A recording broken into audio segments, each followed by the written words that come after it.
क्या हुआ? मौत को इतना नजदीक देखने से पांव कांपने लगे। एसीपी आज तक अपनी मौत को अपनी हथेली पर लेकर ही चला है, समझे? मौत से कभी डरा नहीं है वो।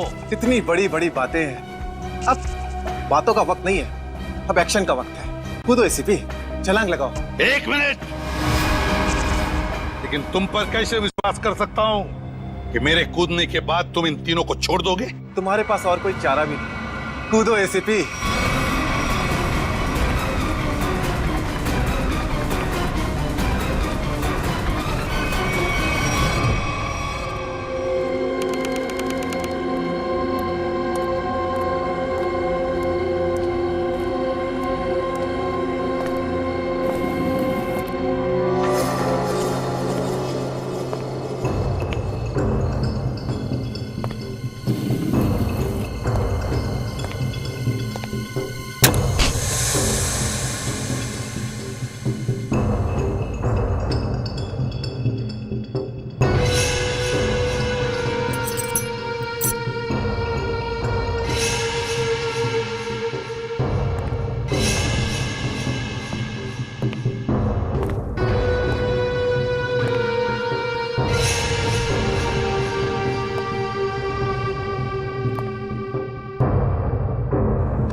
ये शो देखते वक्त तो पेट के दर्द की दवा साथ में रखनी चाहिए।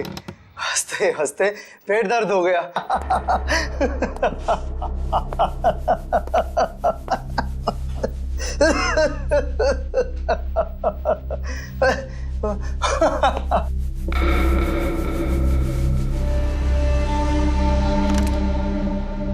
कौन है ये? प्रमोद कौन है ये? बहुत खुशकिस्मत हो तुम।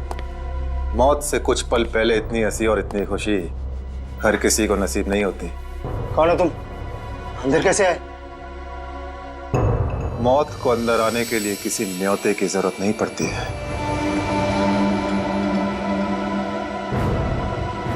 ये क्या कर रहे हो? मैंने क्या बिगाड़ा तुम्हारा? तो रुक जरा, पुलिस को। Happy birthday Tarika. Thank you Shreya, thank you. Many happy returns of the day. Thank you Siddharth. बहुत खूबसूरत फूल है। श्रेया की चॉइस है। हाँ वो तो है, श्रेया की चॉइस तो कभी गलत हो ही नहीं सकती। हाय सिद्धार्थ। हेलो। हाय श्रेया। हाय पूर्वी। काफी देर कर दी आने में। थोड़ा ट्रैफिक मिल गया रास्ते में। अरे फ्रेडी सर, ये गपागप खा रहे हो? आप तो बोल रहे थे डाइटिंग कर रहे हो। डाइटिंग ही तो कर रहा हूँ। इसके पहले तो मैं 5-5 प्लेटें एक साथ खा जाता था। क्या बात कर रहे हो? हमारे प्लान पे तो पानी फिर गया अभिजीत। अरे ऐसे कैसे? कुछ ना कुछ तो करूंगा मैं। कैसे? हृदय, उस कमरे में तुम्हारा कोई वेट कर रहा है। मेरा वेट कर रहा है? हाँ। कौन? तुम जाओ तो सही। अरे जाओ।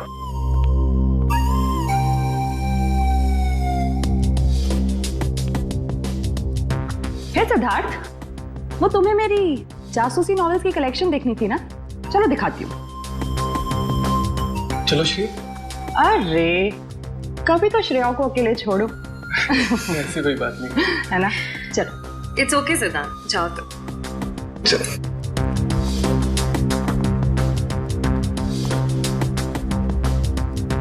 अरे श्रेया तुम यहाँ, वहाँ कमरे में कोई तुम्हारा वेट कर रहा है। कौन? अरे जाओ देखो तो सही। अरे सर,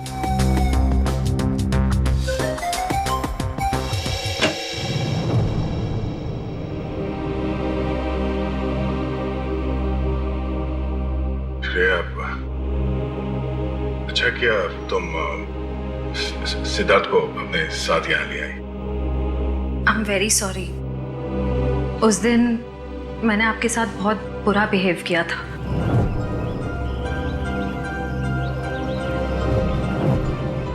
छोड़ो ना, मैं भूल गया हूँ, तुम भी भूल जाओ। काश भूल पाना इतना आसान होता।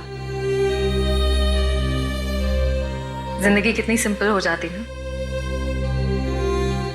श्रेया, ये यादें ही तो है जो उदास दिलों को जिंदगी जीने का हौसला देती है। अगर यादें ही ना हो तो जिंदगी कितनी बोरिंग हो जाएगी।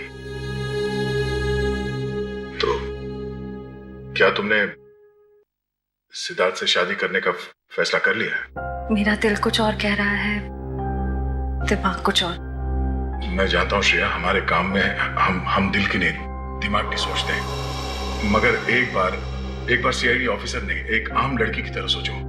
दिल का इस्तेमाल करो, उसकी आवाज सुनो। मेरे दिल में तो एक ही इंसान का नाम गूंजता रहता है, और वो नाम है श्रेया। सिद्धार्थ। सिद्धार्थ प्लीज, सिद्धार्थ मेरी बात तो सुनो प्लीज। अब सुनने को बाकी क्या रह गया? पूरी हकीकत मैंने अपनी आंखों से देख ली है। तुम दया से प्यार करती हो ना?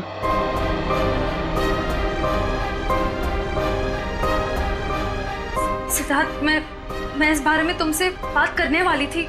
की क्यों नहीं? सिद्धार्थ, काम इतना होता है, मौका ही नहीं मिला मुझे। मौका नहीं मिला? I just can't believe I heard that. Siddharth please मेरी बात तो सुनो। ये इतना आसान नहीं हो के। मैं आपको मेरी जगह रखकर तो सोचो, फिर पता चलेगा मैं किस अग्नि परीक्षा से गुजर रही हूँ।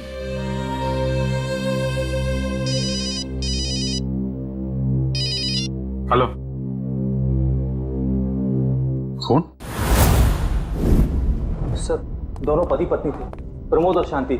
सर, हमने कभी सपने में भी नहीं सोचा था कि हमारे होटल में ऐसा कुछ होगा। एक मिनट, आप बाहर खड़े रहिए।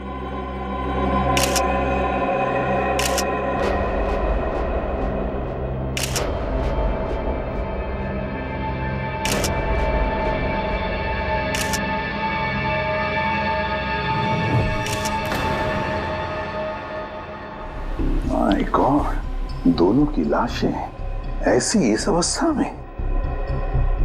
सर, इतने सारे केस सॉल्व किए, लेकिन इस तरह का केस कभी नहीं देखा। सर, लगता है ये दोनों खूनी से विनती कर रहे थे कि वो इन्हें छोड़ दे, मगर खूनी ने जरा भी दया नहीं दिखाई। नहीं फ्रेडी, लगता है खूनी ने पहले इन दोनों को मारा और फिर यहाँ लाकर बिठा दिया, हाथ पैर बांध दिए। जिस तरह से इन दोनों को बिठाया कुर्सी में, लगता है खूनी हमसे कुछ कहना चाहता है। ये देखो, कम से कम 6-7 वार तो किए इस बेचारी पर। ऐसे इतनी बेरहमी से मारा है जैसे ये खूनी कोई सिर फिरा हो या फिर बदले की आग में ये सब किया है उसने। My God. सर, इस प्रमोद की पीठ पे भी वार किया गया है।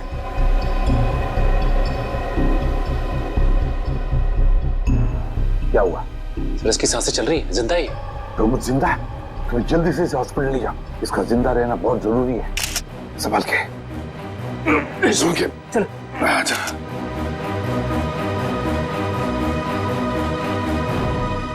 एक बात बताओ, ये खूनी अंदर आया कैसे? किसी ने देखा कैसे? नहीं सर, ये सब रात में हुआ सर, और रात के वक्त इसकी ड्यूटी रहती है सर, इससे पूछिए आप। कैसे हुआ ये सब? सर, कुछ देर के लिए मेरी आंख लग गई थी रिसेप्शन डेस्क के ऊपर। तुम्हें शर्म नहीं आती ये कहते हुए कि तुम्हारी आंख लगी थी ड्यूटी पर? Sorry sir. एक बात बताओ, ये दोनों प्रमोद और शांति कब से रह रहे तुम्हारे होटल में? सर, पिछले 6 दिनों से रह रहे थे, और आगे भी 1 महीने रहने का प्लान था सर। क्यों, कुछ बताया इन्होंने? सर, प्रमोद जी की नई नौकरी लगी थी, नासिक से इस शहर में नए आए थे, उन्हें अपना घर नहीं मिला, इसीलिए होटल में रह रहे थे सर। ठीक है, जाओ। पंच, प्रमोद और शांति, इन दोनों की पूरी जानकारी चाहिए मुझे।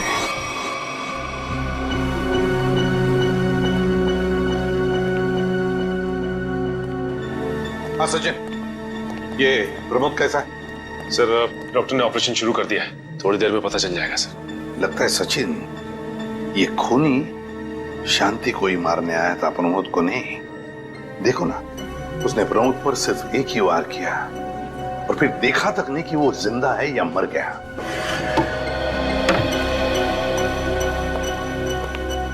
डॉक्टर साहब, कैसा है प्रमोद? हमने प्रमोद को बचा तो लिया है, मगर मगर क्या? वो कोमा में चले गए हैं। कोमा में? लेकिन डॉक्टर साहब, प्रमोद को होश तो आ जाएगा ना? हम तो अपनी तरफ से पूरी कोशिश करेंगे, मगर कुछ कहा नहीं जा सकता। Thank you. कुछ भी हो, प्रमोद होश में आना ही चाहिए। खूनी को सिर्फ प्रमोद ने ही देखा है। हाँ डॉक्टर साहब, शांति की लाश से कुछ पता चला?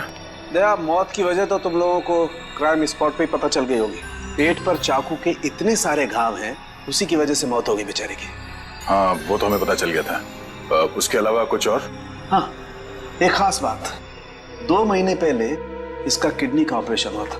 ये देखो, इसमें फोटो है। किडनी का ऑपरेशन? वंश, पता करो शहर के किस हॉस्पिटल में शांति के किडनी का ऑपरेशन हुआ था। जैसे और सर, वो क्राइम सीन पे जो खून मिला था वो शांति और प्रमोद का ही है। खूनी ने खून करने से पहले एक एक कदम फूंक फूंक कर रखा है। हाँ, काफी प्लानिंग की है खूनी ने इस जुर्म को अंजाम देने के लिए। उसे पता था कि ये प्रमोद ऑफिस से कितने बजे वापस आता है, और वो होटल के कमरे में पहुंच गया जब दोनों मौजूद थे। पर सर, अगर उसका मकसद शांति को ही मारना था तो वो तो प्रमोद के आने से पहले ही जुर्म को अंजाम देकर वहां से फरार हो सकता था। हाँ, ये बात तो है। मुझे लगता है खूनी ने प्रमोद के ऊपर सिर्फ एक ही बार वार किया, और वो इसलिए क्योंकि वो चाहता था कि वो कोमा में पहुंच जाए और जिंदा लाश बन जाए। तो लगता है ये खूनी कोई एक्सपर्ट है जो अच्छी तरह से जानता था कि वार कहाँ पे करना है। सर, वो एक्सपर्ट नहीं, मुझे तो सरफिरा लगता है। वरना मारने के बाद इन्हें प्रार्थना की पोजीशन में क्यों बैठा था? कोई तो गहरा कारण है सबके पीछे जो इस खूनी के अतीत से जुड़ा हुआ है। क्या प्रमोद की बीवी का खून हो गया और प्रमोद कोमा में है? जी हाँ। खैर, ये बताइए कि पिछले कुछ दिनों से प्रमोद का स्वभाव कैसा था? क्या वो डरा डरा रहता था या कुछ और अजीब बात? नहीं, ऐसा तो कुछ नहीं था। पर हाँ सर, मैंने उनको काम में बहुत सारी गलतियां करते देखा। साफ साफ बताइए, प्रमोद किस तरह की गलतियां कर रहा था? बेसिक अकाउंटिंग की गलतियां। मुझे तो हैरानी हो रही थी कि इतने काबिल और इतने क्वालिफाइड इंसान ऐसे बच्चों वाली गलतियां कैसे कर सकता है कोई। वो तो अच्छा हुआ कि मैंने उनकी गलती देख ली, वरना पूरी अकाउंट शीट खराब हो जाती। सर, मुझे तो लगता है उन्हें काम आता ही नहीं था। ऐसा कैसे हो सकता है? वो जिस कंपनी से आए थे वो तो बहुत बड़ी कंपनी थी, और कोई भी बड़ी कंपनी किसी ऐसे आदमी को अपने यहाँ नौकरी पर क्यों रखेगी जिसे उसका काम ही नहीं आता हो? अब तो इस प्रमोद की सारी कुंडली निकालनी पड़ेगी। तो पति पत्नी प्रमोद और शांति एक नंबर के धोखेबाज थे। इनके सारे सर्टिफिकेट्स और डॉक्यूमेंट्स नकली हैं। स्कूल और कॉलेज हर जगह के। ऐसी क्या वजह हो सकती है जिस वजह से 420 करके ये उस फाइनेंस कंपनी में काम कर रहा था? ये इस प्रमोद को वहाँ काम करके क्या फायदा हो सकता है? इस सवाल का जवाब तो उसी वजह से जुड़ा है निखिल, जिसकी वजह से इस प्रमोद की हत्या की गई। पर वजह जो भी हो, उस वजह का पता तो सीआईडी निकाल ही लेगी। लेकिन सर, हो सकता है इन दोनों का नाम भी नकली हो सकता है। ऐसा भी हो सकता है कि ये दोनों असली प्रमोद और शांति हो ही ना, बल्कि कोई बहरूपिये हों जिन्होंने उन दोनों की जगह ले ली हो सकता है। एक सेकंड। हेलो, हाँ बोल रहा हूँ। हाँ, कौन सा hospital? Okay, thank you so much. क्या हुआ निखिल? हमारा अंदाजा सही निकला। 2 महीने पहले पुणे की मोती हॉस्पिटल में इस प्रमोद की पत्नी का एक ऑपरेशन हुआ था। वहाँ प्रमोद की पत्नी का नाम शांति नहीं बल्कि विनीता लिखा हुआ है। विनीता? मोती हॉस्पिटल, पुणे।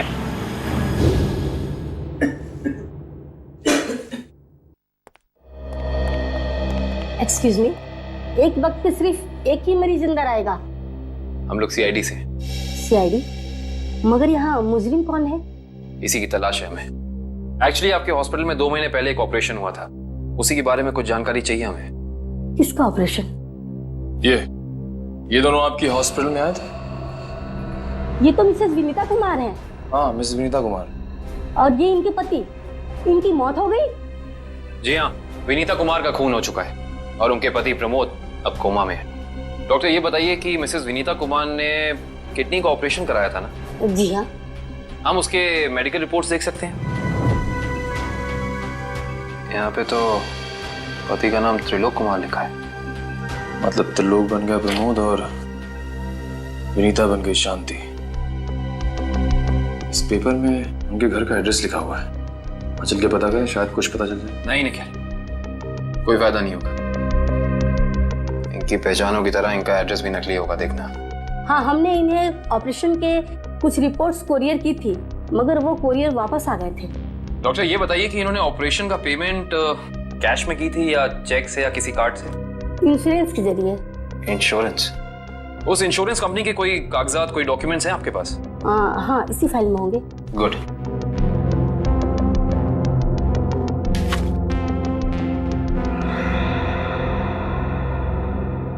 बिज हेल्थ इंश्योरेंस। अंकित, सभी अकाउंट्स और सभी खाते अच्छी तरह से बंद हो जाने चाहिए। कल शाम 5 बजे तक ऑडिटर आ जाएगा। हो जाएगा सर। कभी सपने में भी नहीं सोचा था कि हमारी कंपनी का अंत इतना बुरा होगा। ये किस अंत की बात कर रहे हैं आप लोग? जरा विस्तार से समझाइए। अगर आप अपने पैसे वापस लेने आए हैं तो भूल जाइए, क्योंकि जब तक अदालत अपना फैसला नहीं सुना देती तब तक हम किसी के रुपए वापस नहीं कर पाएंगे। पैसे वापस लेने नहीं, इंसाफ करने आए हैं। हम लोग सीआईडी से हैं। ओह, तो हमारी शिकायत सीआईडी वालों तक भी पहुंच गई है। शिकायत? ऐसा क्या कर दिया आपकी इस कंपनी ने? हमारी कंपनी ने नहीं, उस त्रिलोक ने आसमान की तरफ प्रगति करती हुई हमारी कंपनी के नाम को रातों रात मिट्टी में मिला दिया और हमें दिवालिया कर दिया उसने। त्रिलोक? एक सेकंड, आप इस त्रिलोक की बात तो नहीं कर रहे? हाँ हाँ, यही तो है वो। पर इसे क्या हुआ? किसी ने इसकी जान लेने की कोशिश की है। फिलहाल ये कोमा में। ये तो होना ही था, इतने लोगों को जो धोखा दिया इसने। किस धोखे की बात कर रहे हैं? हमारी कंपनी के क्लाइंट्स को झूठे सपने दिखाकर कहा कि सबके पैसे एक ही महीने में 2 गुना कर दूंगा, पर सबके पैसे बटोरकर 9 तो 11 हो गया वो। और क्लाइंट हमारी कंपनी से पैसे वापस मांग रहे हैं। बैंकक्रप्ट हो गया। इतने सालों से कंपनी की बनी बनाई इज्जत मिट्टी में मिल गई। खोए हुए पैसे और खोई हुई इज्जत तो फिर से कमाई जा सकती है, पर खोई हुई जान तो वापस नहीं आ सकती ना। क्या त्रिलोक ने किसी की जान भी ली है? हाँ, हमारी कंपनी के सीईओ अनुज जी, जो कि सदमे को बर्दाश्त नहीं कर पाए और दिल का दौरा पड़ने से उनकी मौत हो गई। कहीं ये सारा हमला अनुज जी का कोई करीबी तो नहीं कर रहा है? अनुज जी की मौत का बदला लेने के लिए? हो सकता है। अनुज जी के परिवार में कौन कौन है? उनकी पत्नी सुधा, जो कि अभी सदमे में है, और उनका बेटा विक्की। विक्की?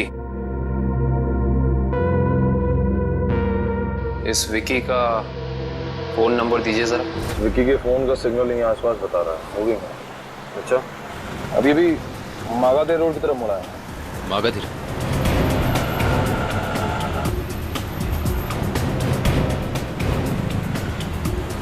देखो सिग्नल में कुछ पता चला? एक मिनट। क्या हुआ? इस विक्की के फोन का सिग्नल यहीं आसपास बता रहा है। कहीं विक्की इस बाइक पे तो नहीं? हाँ सर, हो सकता है ये विक्की है। चेक करते हैं।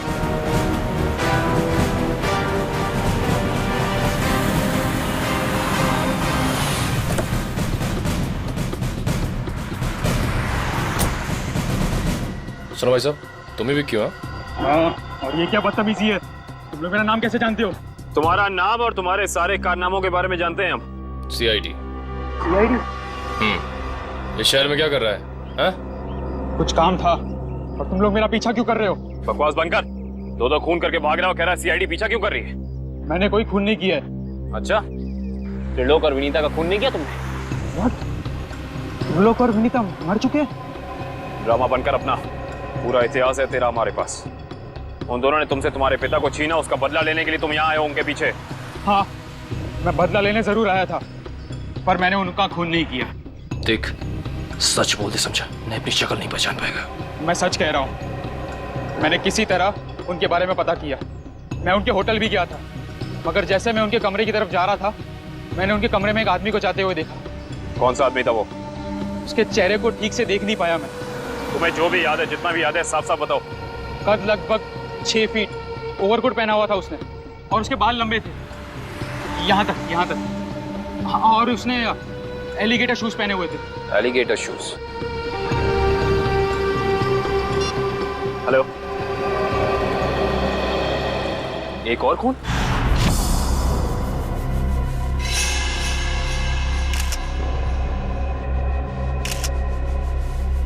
लाश ऐसे अजीब ढंग से क्यों बैठा है? कमाल है सर, पिछले वाले केस में खूनी ने उन दोनों को होटल में चाकू मारकर प्रार्थना वाली पोजीशन में बैठाया था, और इसे गोली मार के इस तरह से। लगता है दोनों का खूनी एक ही है। गोली सीधे माथे के बीचों बीच मारी है। अगर ये सीरियल किलर होता तो इसे भी चाकू से मारता सर, क्योंकि विनीता को उसने चाकू से मारा था। इसे तो गोली मारी। हाँ, मगर लाशों को ऐसे एक ही ढंग से बिठाना क्या दो अलग अलग खूनी करेंगे? मुझे लगता है दोनों का खूनी एक ही है। और जिस वक्त इस तिग्मांशु का खून हुआ, लगता है खाना खाने ही वाला था।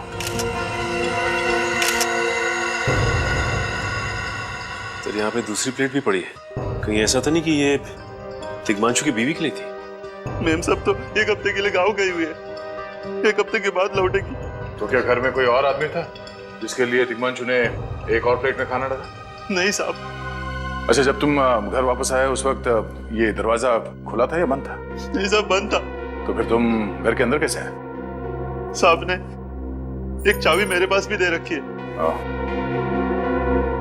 तो जो कोई भी था, ऐसा लगता है कि तिग्मांशु उस आदमी को जानता था। एक काम करो सचिन, पंकज, घर की अच्छी तरह से तलाशी लो, देखो कुछ मिलता है क्या।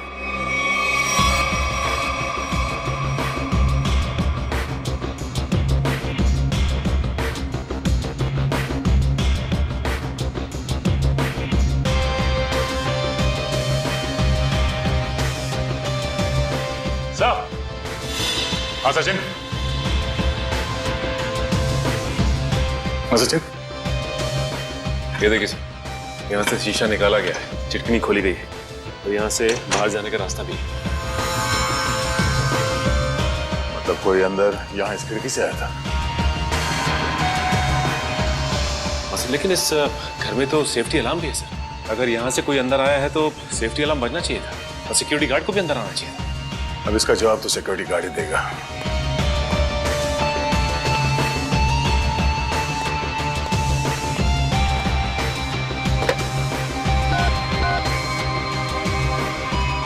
Hello security. अच्छा, आज दोपहर को तिग्मांशु जी के घर से अलार्म बजा था, तो फिर आप चेक करने के लिए उनके घर पे क्यों नहीं आए? ओ आई सी, पिछले हफ्ते भी? ठीक है, थैंक यू। क्या बोला सर ये सिक्योरिटी वाला? सिक्योरिटी का कहना है कि अलार्म बजा था और उन लोगों ने घर में फोन भी किया, तो तिग्मांशु जी ने कहा कि गलती से अलार्म बज गया, इसलिए वो लोग ऊपर नहीं आए। सर, हो सकता है तिग्मांशु ने मजबूरी में कहा हो, खूनी ने उसके सर पे गन तान दी हो। कुछ कह नहीं सकते। बात करते वक्त अगर थोड़ी सी भी टेंशन हो आवाज में तो ये सिक्योरिटी वाले तुरंत भाप लेते हैं। दरअसल पिछले हफ्ते भी तिग्मांशु के घर से अलार्म बजा था और जब सिक्योरिटी वालों ने फोन किया था तो तिग्मांशु ने यही कहा था कि गलती से बच गया। सर ये खूनी काफी चालाक लगता है, खेल खेल रहा है। देखते हैं, जरा देखो इस घर में कुछ और मिलता है क्या। खूनी ने कोई ना कोई सुराग जरूर छोड़ा होगा, चेक करो।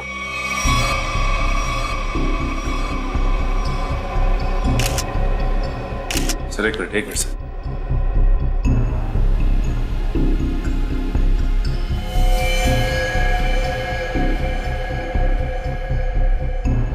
ये देखिए सर, खून। ये खून यहाँ कैसे? कहीं खूनी का तो नहीं है खून? ये तो डॉक्टर सालों के ही बताएंगे। वो खून किसका है ये अभी पता चल जाएगा। तारिक आती होगी रिपोर्ट लेकर के। डॉक्टर साहब, इस तिग्मांशु के बारे में कुछ और पता चला? हाँ। वो कैसे? इसे गोली मारने से पहले बेहोश किया गया था। क्या? इसे बेहोश किया था? इसके खून में मुझे एक खास किस्म की दवाई के अंश मिले जो अक्सर इंसान को बेहोश करने के लिए दी जाती है, और वो दवाई इसे इंजेक्शन के जरिए दी गई थी। ये देखो। सर बहुत ही अजीब बात है। अगर खूनी इसे मारना चाहता था तो सीधा गोली मारकर इसका काम तमाम कर सकता था। फिर ये जहर की दवाई क्यों दी होगी? और सर एक और बात पता चली, तिग्मांशु जिस हालात में हमें मरा हुआ मिला था वो एंशिएंट कल्चर के हिसाब से प्रार्थना करने की पोजीशन, खाना खाने से पहले। तो फिर तो शांति और तिग्मांशु दोनों का खूनी एक ही आदमी है। ये खूनी के लिए ये हत्याएं जुर्म नहीं, एक जश्न है। इसलिए उसने टेबल पे ये प्लेटें सजाई, उसमें खाना रखा, एक अपने लिए और एक तिग्मांशु के लिए। और सर तिग्मांशु को प्रार्थना की पोजीशन में बैठा के उसने गोली मार दी। सर मैंने कहा था ना, ये खूनी एकदम सरफिरा है सर। हाँ सर, लगता है ये खूनी अपने आप को बहुत शक्तिशाली महसूस करता है। जिस वक्त इन सबकी गर्दनें झुकी होती हैं उसके सामने उसे आनंद आता है। नहीं सचिन, खूनी का मकसद लोगों को अपने सामने झुकाना नहीं बल्कि अपने लिए प्रार्थना करवाना था। क्या मतलब? ये रही उस खून की रिपोर्ट। ये खून ना ही तिग्मांशु का है और ना ही उसके घर वालों का। ये खून उस खूनी का ही है। खूनी का? मगर वहां तो हाथापाई के कोई निशान नहीं मिले। और उस जगह को देख के ऐसा लगा भी नहीं कि तिग्मांशु ने सेल्फ डिफेंस में खूनी के ऊपर हमला किया होगा। वो इसलिए दया क्योंकि ये खून खूनी ने अपने मुंह से थूका था। हमें इसके खून में से इसके सलाइवा के कुछ अंश भी मिले। उसकी तबीयत खराब है क्या? हाँ, वो बीमार है। उसके खून में एथिमोलाइसिन नाम की दवाई का अंश मिले हैं और उसका कीमोथेरेपी हुआ था। इसका मतलब उसे कैंसर है, ब्रेन का कैंसर, लास्ट स्टेज का ब्रेन कैंसर। इसीलिए वो लोगों से अपने लिए प्रार्थना करवा रहा है ताकि उसकी ये बीमारी ठीक हो जाए। हमारे क्रिमिनल डेटाबेस में चेक करो, पता करो ये कोई पुराना पापी तो नहीं है। नहीं सर, उस खूनी का हमारे क्रिमिनल डेटाबेस में कोई रिकॉर्ड नहीं है। कोई इतिहास नहीं है? नहीं सर। सर, तिग्मांशु की पूरी कुंडली निकाल के लाओ सर। प्रमोद की तरह इसकी पहचान भी नकली है। What? हाँ सर, ये देखिए, उसका असली नाम राकेश है और जिस तरह प्रमोद को 420 की आदत थी, ठीक उसी तरह राकेश भी भोली भाली लड़कियों को फंसाता था शादी के झांसे में। कई लड़कियों ने आत्महत्या किया इस तिग्मांशु और राकेश के चक्कर में। हाँ सर, शादी के बाद उनके पैसे लेके ये गायब हो जाता। सर, इसका मतलब खूनी ने 2 ऐसे लोगों को मारा जो पहले से मुजरिम थे। शायद उसने सोचा होगा कि मरने से पहले कुछ अच्छे कर्म कर लूं। नहीं श्रेया, जरूर कोई रिश्ता रहा होगा उसका इन दोनों अपराधियों के साथ। पता करो इन दोनों अपराधियों का केस किस पुलिस स्टेशन में फाइल किया गया था? सर, ब्रेन कैंसर के जितने भी पेशेंट्स हैं शहर में, उन सबकी लिस्ट मिल गई है सर। कुल मिला के ऐसे 50 पेशेंट्स हैं, जिसमें से 10 पेशेंट्स ऐसे हैं जो कैंसर की लास्ट स्टेज पे हैं। उनमें से 4 औरतें हैं, बचे 6। हाँ सर, और इन 6 में से 4 ऐसे हैं जो 70 साल से ऊपर के बुजुर्ग हैं। अब बचे 2, ये उदय और भानु। तुम इन दोनों से मिले? हाँ सर, ये उदय 6 महीने से हॉस्पिटल में है। और भानु? भानु सर 1 महीने से हैदराबाद में। ये कैसे हो सकता है सचिन? अगर वो मुजरिम इसी शहर में है तो कहीं उसका इलाज चल रहा होगा ना कहीं से वो दवाई खरीदता होगा। वांची सर, इस शहर में जितने भी केमिस्ट है जहाँ पे ब्रेन कैंसर की दवाइयाँ बेची जाती है, उन सब की लिस्ट चाहिए मुझे। सब पता चल गया। त्रिलोक और राकेश दोनों के खिलाफ एक ही थाने में केसेस दर्ज किए गए थे, जगतपुरी थाने। इस केस का पूरा इतिहास जगतपुरी थाने से ही पता चलेगा।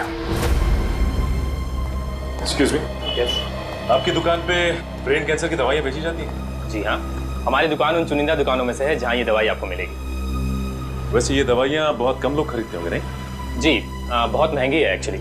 अच्छा, जो लोग ये दवाइयाँ खरीदते हैं उनकी लिस्ट मिल सकती है हमें?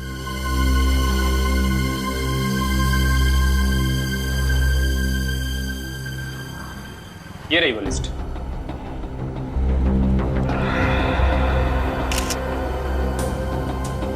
तपन, उदय और नितिन, ये तीनों लोग तो उस मरीज की लिस्ट में थे। अच्छा, आपको पूरा यकीन है कि इनके अलावा और कोई नहीं आता ये दवाई लेने के लिए? जी नहीं, लेकिन हो सकता है कोई गैर कानूनी तरीके से ये दवाई खरीद रहा हो। ये दवाइयाँ काफी महंगी है ना, आम आदमी इसका खर्चा नहीं उठा सकता। अच्छा, आप किसी ऐसे आदमी को जानते हैं जो ये गैर कानूनी काम करता है? एक आदमी है, आंद्रे नाम है उसका। प्यार से लोग उसे एंडी कहते हैं। ये जो ज्वाला रोड पे पब्लिक पार्क है ना, अक्सर वही मिलता है। कांस्टेबल सुनील? Yes sir. आप सीआईडी से ही हैं ना? हाँ, हमारी बात शायद आप ही से हुई थी।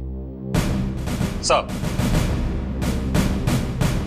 बताइए, कांस्टेबल सुनील आपके लिए क्या कर सकता है? सुनील जी, हाल फिलहाल में इस रिकॉर्ड रूम में कोई चोरी वगैरह हुई थी क्या? चोरी नहीं तो सर, अब यहाँ वाला कोई चोरी कैसे करेगा? सुनील, फिर आप एक हेल्प कर सकते हैं हमारी। हमें 2 मुजरिमों की फाइल चाहिए। एक का नाम है त्रिलोक कुमार और दूसरे का राकेश भिवेन। 1 मिनट सर, क्या नाम बोले? राकेश? राकेश भिवेन।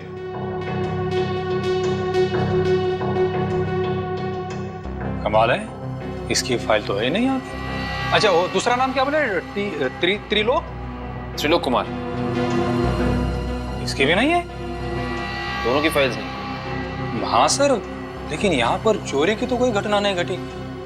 पता नहीं फाइलें गायब कैसे हो गई। सुनील, यहाँ याद करने की कोशिश करो, हाल ही में कोई दुर्घटना घटी थी क्या? पिछले महीने ऑफिस एरिया में आग लग गई थी, तो अच्छा हुआ फायर ब्रिगेड वाले जल्दी आ गए और हमारे रिकॉर्ड्स नष्ट नहीं हुए। जरूर ये आग भी जानबूझकर लगाई गई थी। आग लगने की वजह क्या थी? वो बताया गया कि मेन स्विच बोर्ड के अंदर शॉर्ट सर्किट हुआ था। कोई इलेक्ट्रिशियन भी आया था काम करने के लिए। जरूर वहीं छेड़छाड़ की गई है। उस इलेक्ट्रिशियन का कोई आता, कोई पता, कोई कांटेक्ट है? दूसरे कांस्टेबल के पास था, लेकिन वो तो रिटायर होके गांव चले गए। हाँ, कोई बात नहीं। सुनिए, एक काम करिए, आप चेक करके बताइए कि और किन किन मुजरिमों की फाइल्स यहाँ से गायब हुई हैं। Okay sir. पता तो चले आखिर अगला शिकार है कौन इस अनोखे खूनी का। ये ले पैसे। अरे ये दवाइयाँ तो असली है ना। अरे अंकल जी, ये जो शक की बीमारी है ना, कैंसर से भी ज्यादा खतरनाक है। अगर आपको यकीन नहीं है कि ये दवाई असली है या नहीं, तो खुद जाकर दुकान से क्यों नहीं खरीद लेते?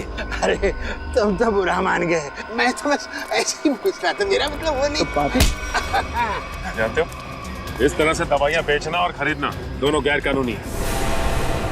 बाकी तुम्हारा कोई फायदा नहीं है। मैंने सुना था कि सीआईडी बड़े बड़े केस हैंडल करता है।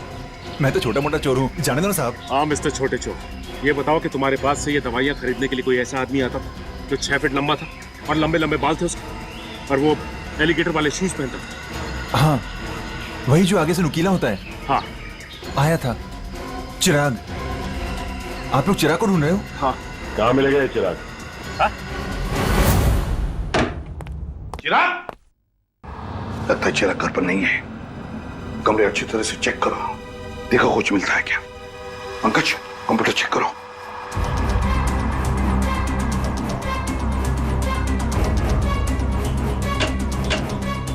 सर, ये देखिए, पूरी अलमारी गन्स और चाकू से भर रखी इस चिराग ने। My God. सर, हाँ, अंदर के कमरे में से ये खून से भरे हुए कपड़े मिले। पुलिस रिकॉर्ड रूम से फोन है। देखो। हेलो जी, कहिए। कौन?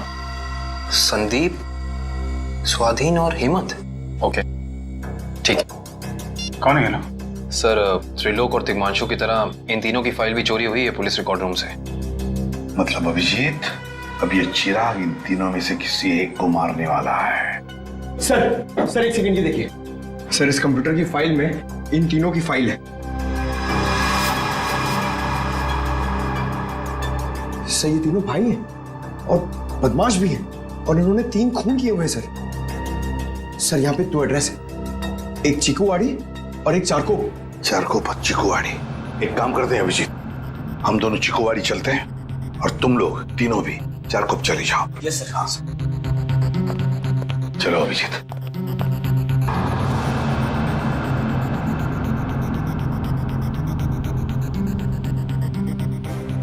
क्या हुआ सर? अभिजीत, ये पेन, ये मेरा पेन है अभिजीत। आपका पेन? यहाँ पे कैसे सर? ये पेन मैंने जग्गा को दिया था, जग्गा को। जग्गा सर? वो आपका खबरी? हाँ अभिजीत, मेरा खबरी। मगर जग्गा तो मर चुका है सर। हाँ अभिजीत, तो मर चुका है, लेकिन जिस खून में तलाशी करने में मदद की थी जग्गा ने हमारी, उस वक्त वो खून भी इसी तरह हो रहे जैसे आज हो रहे हैं। खून करने के बाद लोगों को प्रार्थना की पोजीशन में रखा जाता है। चलते हैं सर। नहीं अभिजीत, क्योंकि अभिजीत जिस तरह से वो खून किए जा रहा है, लगता है मुझे संदेशा भेज रहा है, तो मुझे मिलना चाहता है अकेले में।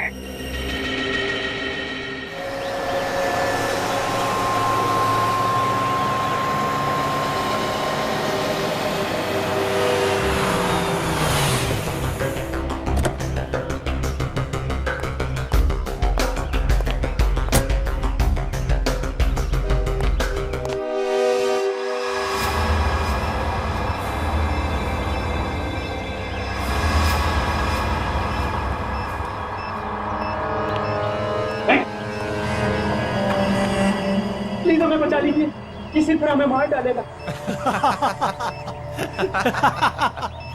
घबराओ मत, मैं इससे भी प्रद्युम्न हूं, कुछ नहीं होने दूंगा तुम्हें। इनकी बातों को ज्यादा सीरियसली मत लेना, इन्हें तो झूठे वादे करने की आदत है, और इतनी बड़ी बड़ी बातें करने से पहले एसीपी जरा मेरा इंतजाम तो देख लो।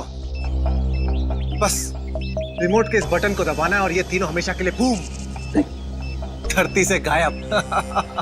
क्यों कर रहे हो तुम ये? क्या गलत कर रहा हूँ? हाँ बोलो। पर ये तीनों तो पैसे भी कानून से भागे हुए अपराधी है ना, तो इन्हें मारकर क्या गलत कर रहा हूँ मैं? इन्हें सजा देने का हक तुम्हारा नहीं, सिर्फ कानून का हक ही है। बस यही तो प्रॉब्लम है, जब तक तुम कानून में हो कुछ नहीं हो सकता। क्या क्या चाहते हो तुम मुझसे? पहले अपनी ये गन मुझे दो। एसीपी, मुझे अपनी गन दो, वरना मैं ये रिमोट दबा दूंगा। एसीपी, मैं 3 तक गिनूंगा। 1 2 3। नहीं,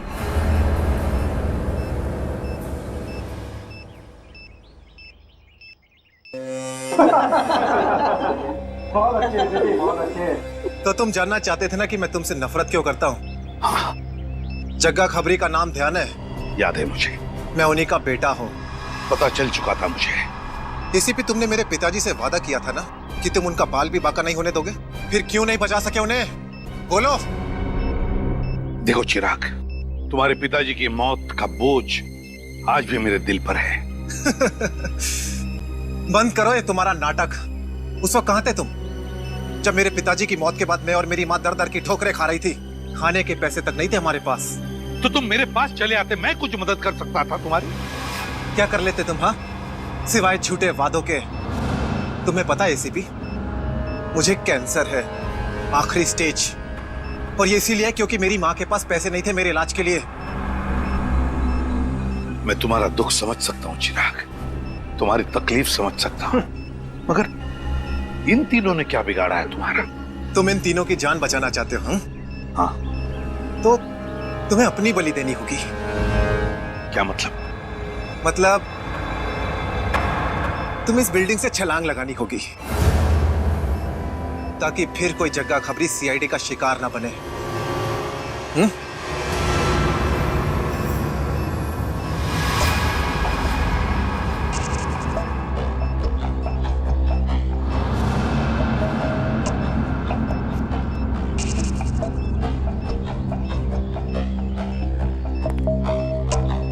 ठीक है, मंजूर है।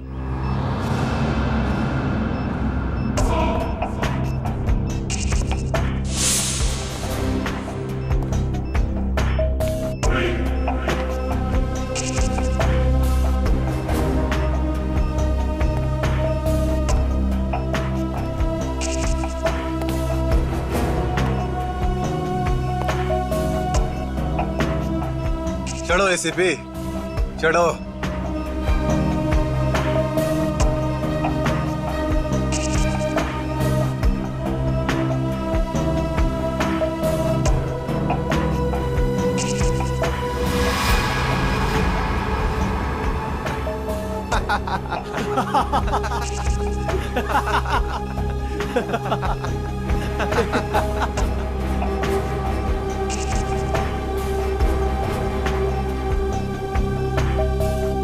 ऊपर जाकर मेरे पिताजी से माफी जरूर मांग लेना। क्या हुआ, मौत को इतना नजदीक देखने से पांव कांपने लगे? एसीपी आज तक अपनी मौत को अपनी हथेली पर लेकर ही चला है, समझे? मौत से कभी डरा नहीं है वो। इतनी बड़ी बड़ी बातें, अब बातों का वक्त नहीं है, अब एक्शन का वक्त है। कूदो एसीपी, छलांग लगाओ और अपनी ये बेहतरीन जिंदगी को अलविदा कह दो। चलो। 1 मिनट, मैं जरूर कूदूंगा, लेकिन तुम पर कैसे विश्वास कर सकता हूं कि मेरे कूदने के बाद तुम इन तीनों को छोड़ दोगे? तुम्हारे पास और कोई चारा भी नहीं है। कूदो एसीपी, वरना मैं इस रिमोट का बटन दबा दूंगा।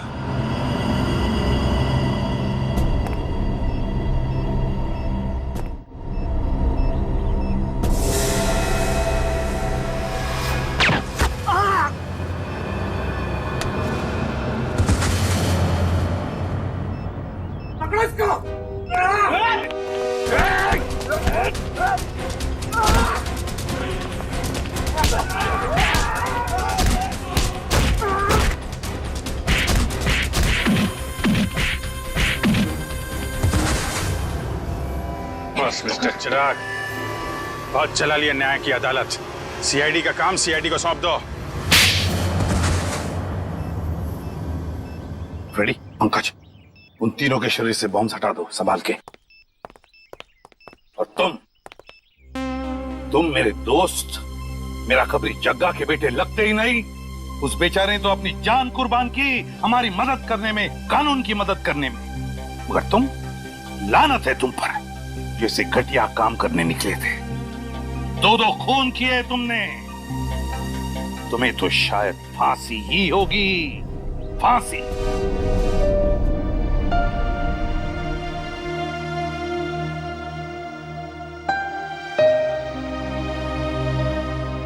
बड़े बुजुर्ग कह गए कि अगर कोई चिंता सताए तो उस चिंता को अपने कलेजे के अंदर अंगार बनने नहीं देना चाहिए। कलेजा जल जाता है।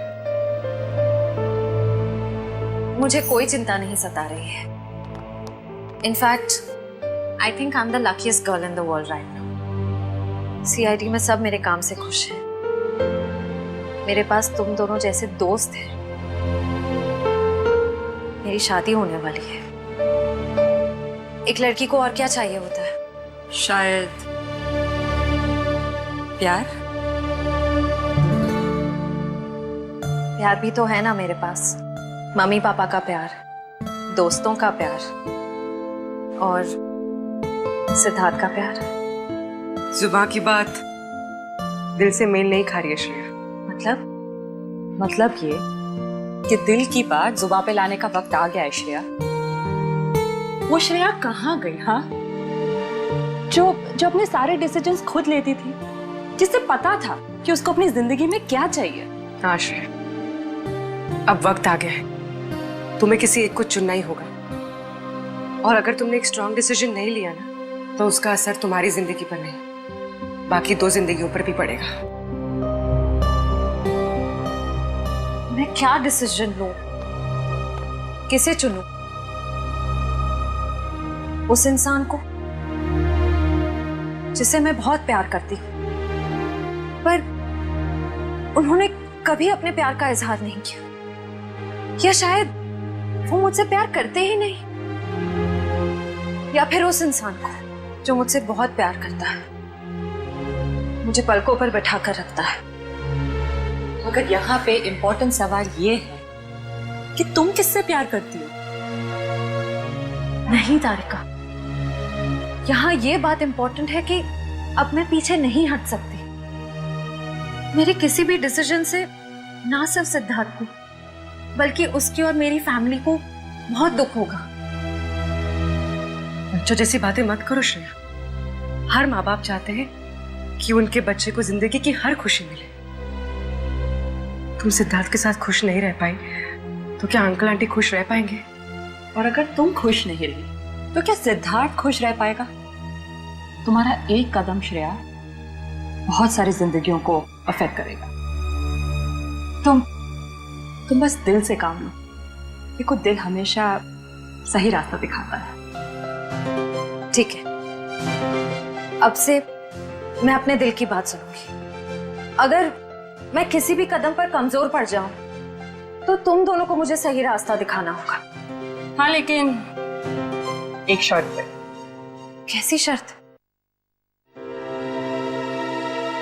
तुझे आइसक्रीम खिलानी पड़ेगी। Of course.